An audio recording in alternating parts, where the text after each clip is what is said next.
দেখার মতো চালের উৎপাদন বাড়াতে যাচ্ছে বাংলাদেশ, কিন্তু ভারতকে টেক্কা দিতে পারছে কি? চমকের নেপথ্যে রয়েছে কোন কৌশল? এক বছরে বিশ্বের সবচেয়ে বেশি হারে চালের উৎপাদন বাড়তে যাচ্ছে বাংলাদেশে। 2022-23-এর চেয়ে নতুন বছরে মানে 2023-24-এ উৎপাদন বাড়তে পারে 1.8%, কিন্তু ভারতকে টেক্কা দিতে পারছে কি? अस्सलाम वालेकुम व्यूअर्स, मैं हूं एहसान खान। मैं हूं अली मुर्तजा। और आप देख रहे हैं हमारा यूट्यूब चैनल एहसान रिएक्शन विद एहसान। हम उम्मीद करते हैं आप जहां भी होंगे एंजॉय करते होंगे, मज़े में होंगे और फिटफाट होंगे। जी हाँ बिल्कुल व्यूअर्स, देखिए हमारे पास एक वेस्ट बंगाल मीडिया की एक रिपोर्ट है।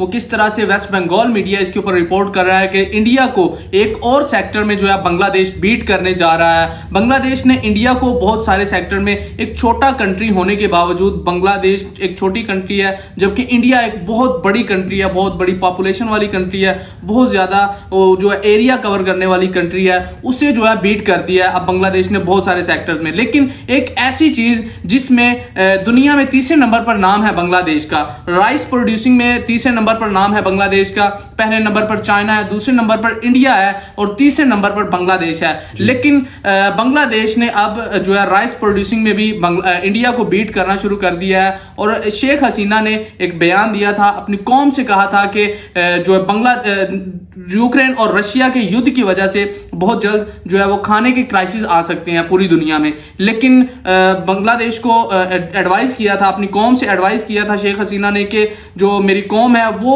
कोई भी एक जगह भी खाली ना छोड़े, इसके ऊपर जो है वो वीट और साथ में राइस को जो है वो प्रोड्यूस करे, उसे उगाए। तो उन्होंने इस तरह ही किया और अब बांग्लादेश के अंदर क्राइसिस आना तो दूर की बात, जबकि बांग्लादेश अब पूरी दुनिया में राइस को एक्सपोर्ट भी करेगा। और इसमें जो बड़ा हाथ है वो बांग्लादेश के इंजीनियर साइंटिस्ट का है, जो नए से नया जो है वो उन्हें बीज देते हैं, उन्हें जो सीड देते हैं, वो नई से नई नस्ल जो है वो चावल की वो अब ला रहे हैं मार्केट में। और बांग्लादेश का नाम अब पूरी दुनिया में, अब चावलों में भी इंडिया को बीट करने वाला है बांग्लादेश। जी हाँ बिल्कुल, बांग्लादेश ने जनाब राइस की दुनिया में भी अपना नाम कमाना अब शुरू कर दिया है। तो इसी के ऊपर हमारे पास एक वीडियो क्लिप है वेस्ट बंगाल मीडिया का, वो देख लेते हैं और बांग्लादेश के बारे में बात कर रहे हैं। तो आइए बढ़ती हैं, इंतजार नहीं करेंगे।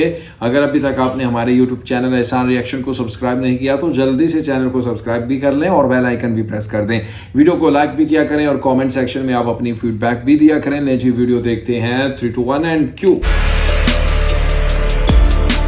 করে দেখাচ্ছে বাংলাদেশ, হাসিনা দেশ মাপ দিচ্ছে চালেই, গড়ছে রেকর্ড।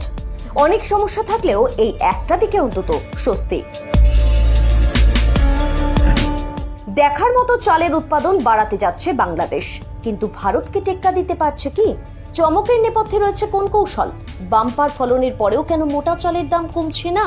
কি বলছে তথ্য? বাংলাদেশকে আশার আলো দেখাচ্ছে চাল গম। কি বলছেন ওই দেশের কৃষি বিজ্ঞানীরা? অবশ্যই সুখবর। এক বছরে বিশ্বের সবচেয়ে বেশি হারে চালের উৎপাদন বাড়তে যাচ্ছে বাংলাদেশে। 2022-23-এর চেয়ে নতুন বছরে মানে 2023-24-এ উৎপাদন বাড়তে পারে 1.8%, কিন্তু ভারতকে টেক্কা দিতে পারছে কি? জাতিসংঘের খাদ্য ও কৃষি সংস্থা FAO থেকে প্রকাশিত প্রতিবেদন বলছে না। মোট চালের উৎপাদনে চীন ও ভারতের পর তৃতীয় অবস্থান ধরে রেখেছে বাংলাদেশ। তবে বাংলাদেশে চালের উৎপাদন যেভাবে উল্লেখযোগ্য হারে বেড়েছে সেটা তো অস্বীকার করার কোনো জায়গাই নেই। একটা হিসেব দিলে আপনাদের বুঝতে অনেকটা সুবিধা হবে।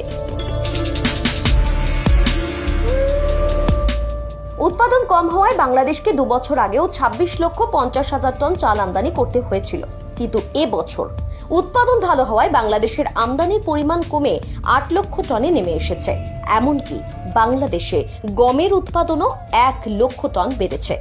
FAOর ইনফরমেশন কি বলছে জানেন? চীন চাল উৎপাদনে এখনো শীর্ষে, এরপর রয়েছে ভারত, আর তারপরই কিন্তু বাংলাদেশ। বাংলাদেশে গত এক বছরে চালের উৎপাদন মোট 7.5 লক্ষ টন বেড়েছে, ফলে চালের আমদানি কমেছে। এর পরিপ্রেক্ষিতে বিশেষজ্ঞরা কি বলছেন? তারা বলছেন ডলার সংকট সহ নানান অর্থনৈতিক সমস্যার মধ্যে থাকা বাংলাদেশ কিছুটা হলেও খাদ্য পরিস্থিতি নিয়ে অন্তত স্বস্তিতে রয়েছে। এটা কি কম বড় কথা? কিন্তু চালের উৎপাদন বৃদ্ধির নেপথ্যে কারণটা কি সেটা তো জানতে হবে।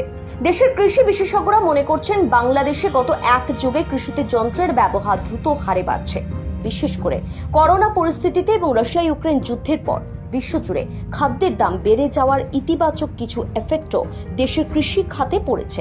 দেশের চাল ও গমের দাম বেড়ে যাওয়ায় কৃষক ও উদ্যোক্তারা এই খাতে বিনিয়োগ বাড়িয়েছে, ফলে খুব স্বাভাবিকভাবেই কৃষি যন্ত্রের ব্যবহার বেড়েছে বাংলাদেশে ফসলের উৎপাদনও। কিন্তু বাম্পার ফলনের পরেও কেন মোটা চালের দাম কমছে না, এটা কিন্তু একটা বড় প্রশ্ন। বিশেষজ্ঞদের একাংশের মতে বাংলাদেশে এক যুগ ধরে মোটা চালের উৎপাদন কমলেও মাঝারি চালের উৎপাদন বাড়ছে। মাঝারি মানের চালের চাহিদা বেড়ে যাওয়া এবং মোটা চালের চাহিদা কমে যাওয়াকে কারণ হিসেবে মনে করছেন তারা। এদিকে ধারাবাহিকভাবে মাঝারি চালের উৎপাদন বাড়ার ফলে মাঝারি মানের চাল হয় এমন ধানের নতুন জাতগুলো দ্রুত জনপ্রিয় হচ্ছে, উৎপাদন বাড়ছে, কৃষকরা ভালো দাম পাচ্ছে। কোভিড-19 ও রাশিয়া ইউক্রেন যুদ্ধের কারণে নিম্ন আয়ের মানুষগুলো আরো বেশি ভাতের উপর নির্ভরশীল হচ্ছে। তাই বাংলাদেশ জিঙ্ক, ভিটামিন ও পুষ্টি সমৃদ্ধ জাত উদ্ভাবনে আরো বেশি করে মনোযোগ দিচ্ছে। এক্ষেত্রে এভাবেই এগোচ্ছে বাংলাদেশ। প্রথম কলকাতা। तो व्यूअर्स, आपने देखा है कि किस तरह से वेस्ट बंगाल मीडिया इसके ऊपर बात कर रहा है कि बांग्लादेश अब बीट करने जा रहा है इंडिया को एक और नए सेक्टर में, जिसमें दुनिया में तीसरे नंबर पर। देखें, इससे पहले टेक्सटाइल इंडस्ट्री में जो है वो बांग्लादेश का तीसरा नंबर था इंडिया के बाद। पहले नंबर पर चाइना था, दूसरे नंबर पर इंडिया था, लेकिन तीसरे नंबर पर था बांग्लादेश। उसमें बांग्लादेश ने अपने कदम जमाए और दूसरे नंबर पर आ गया, इंडिया को बीट कर दिया। और अब यही होने वाला है जो है। अच्छा मुर्तजा, ये भी तो देखे ना, अब बांग्लादेश ने बड़ी अक्लमंदी के साथ, समझदारी के साथ जैसे ही देखा कि कोविड-19 है और साथ ही साथ युद्ध भी शुरू हो गया यूक्रेन रशिया के दरमियान, पूरी दुनिया को बहुत असर पड़ रहा है उसका खुराक को लेकर के बहुत ही ज्यादा इन्फ्लेशन रेट तो बड़ा ही बड़ा है, लेकिन जो खुराक की कमी है वो भी दुनिया में देखी गई। इसको देखते हुए अब राइस और वीट ही सारी बात है, एशिया में ज्यादा खाया पिया जाता है। तो अब उसको लेकर के शेख हसीना ने बड़ी चालाकी के साथ कहा अपने फार्मर्स को भी, और साथ ही साथ उन्होंने अपने इंजीनियर्स को भी कहा कि इसके ऊपर आप रिसर्च करें। अपने साइंटिस्ट को, हाँ साइंटिस्ट को, यानी फार्मर्स। अब तो देखे ना, फार्मर्स ने फसल तो फार्मर्स ने उगानी है ना, तो इसको प्रोड्यूस किया उन्होंने। जी बिल्कुल। तो अब आप क्या, मैंने क्या कहा था, साइंटिस्ट नहीं कहा था जी? आपने साइंटिस्ट नहीं, आपने इंजीनियर्स बोल दिया था। सॉरी, इंजीनियर कह दिया था, ठीक। अच्छा, अब वो हुआ क्या, अब उन्होंने बड़ी भारी मिकदार में अब वीट, गंदम भी तैयार कर ली और राइस भी कर लिया। अब देखिए, बांग्लादेश का जो राइस है वो बहुत ज़्यादा एशिया में तो पसंद किया ही जाता है, लेकिन इसके साथ साथ गल्फ कंट्रीज में बहुत ज़्यादा बिल्कुल। अब इसकी डिमांड बढ़ गई दुनिया भर की मंडियों में, मार्केट्स में, और लोग इसको हाथों हाथ लेना शुरू कर दिया।